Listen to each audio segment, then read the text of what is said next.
and welcome to Lucky Losers. So welcome to this third and final edition of Swindon in the Air. In the previous two episodes we looked at the history, the beginnings of aviation in Swindon, and also its local RAF bases. So in today's videos we're going to look at airfields near to Swindon, and then we'll close with some intriguing snippets plus a little surprise. So the airfields we're going to look at today are, just looking at this map, are Redlands, Draycott and Lower Upham. I think I've got that right. Yeah, Lower Upham, all to the south of Swindon. Plus we'll be looking at South Marston as well. That's where the Honda site is. As you know, Honda is just about to close. So enjoy it, and then I'll be back with a surprise.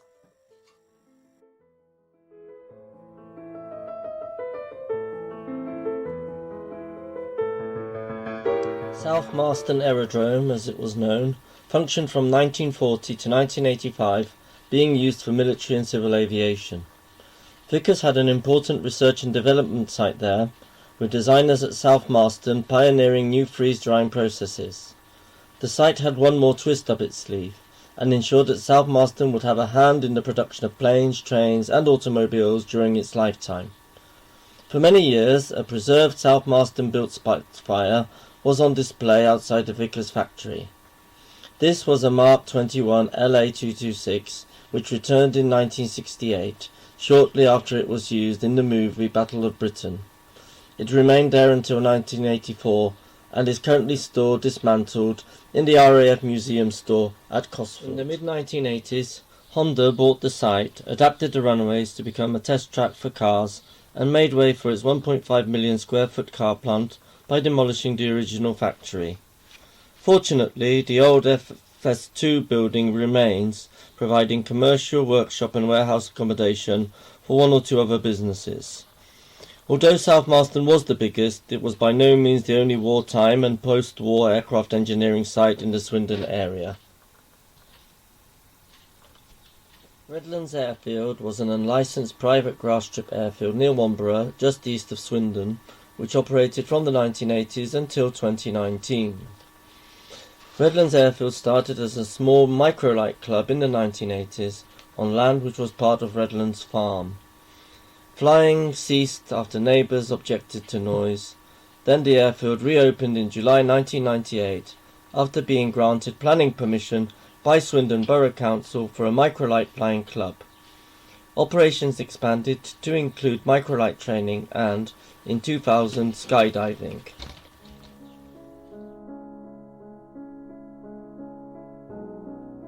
Lower Upham Airstrip, operated by Upham Aviation, lies adjacent to Lower Upham Farm and is located 5 miles south of Swindon, near Chiseldon and Ogbourne St George.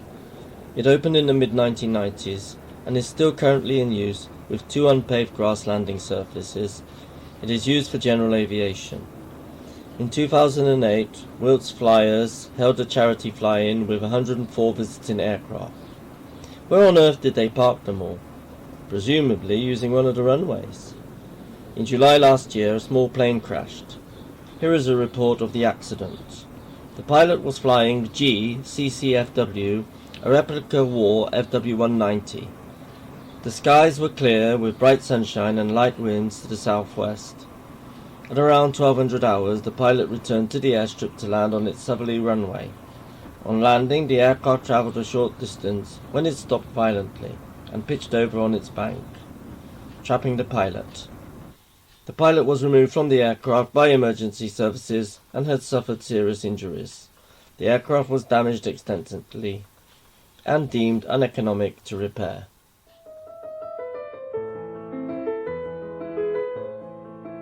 Draycott Aerodrome is located in Chiseldon, Wiltshire, just inside Lynham Zone. It has one grass landing strip located in beautiful countryside. The flight office is situated at the end of the runway and has tea and coffee making facilities and a separate WC.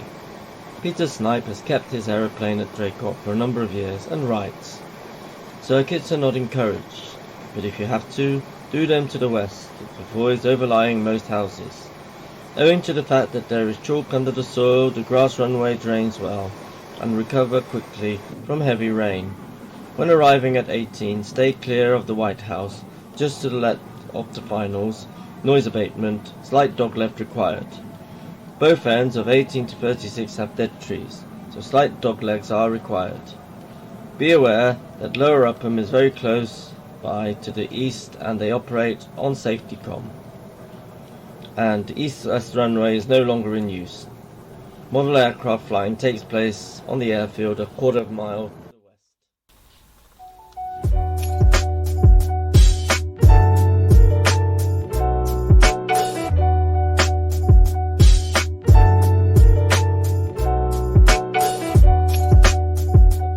The Boeing 727 held up traffic in Swindon on its last journey to Kemble.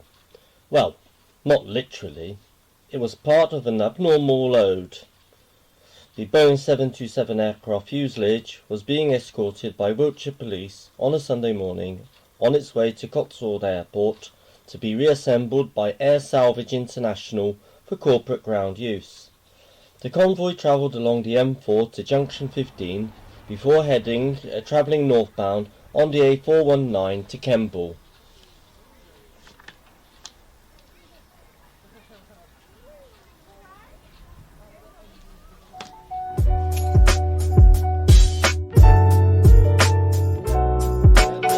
Soars over Swindon as Obama flies into RAF Fairford. That was in the local headlines back in September 2014. It's not every day that you can say the President of the United States was just over, but thousands could say just that as Barack Obama's presidential jets swooped low over Swindon's rooftops. The Boeing VC-25 was en route to RAF Fairford, with the President being one of the key attendees at the two-day NATO summit in Newport Gwent. Amidst tight security, hundreds of aviation enthusiasts congregated outside the Gloucestershire military base, hoping to catch a glimpse of the President's arrival, and their patience was rewarded shortly before 7 p.m. And it's thanks to a local photographer who was just in the right spot to capture the moment as Air Force One made its final descent. The President didn't hang on about for long though. He was soon whisked off to Wales aboard the presidential helicopter Marine One. C-130 Hercules were on the move within a week of each other back in 2011. Travelling from RAF Lynham, the load was transported on the A3102 in convoy through Wootton Bassett to the M4 Junction 16 before heading westbound on its journey to Hixon in Staffordshire. For a plane used to a cruising speed in excess of 300 miles per hour, it was quite a shock to see a Hercules C-130 passing through near Swindon by road at 10 miles per hour. The Fat Albert was on the move from RAF Lynham to Hixon Airfield via special transporter as the base prepared to wind down operations and close back in 2012.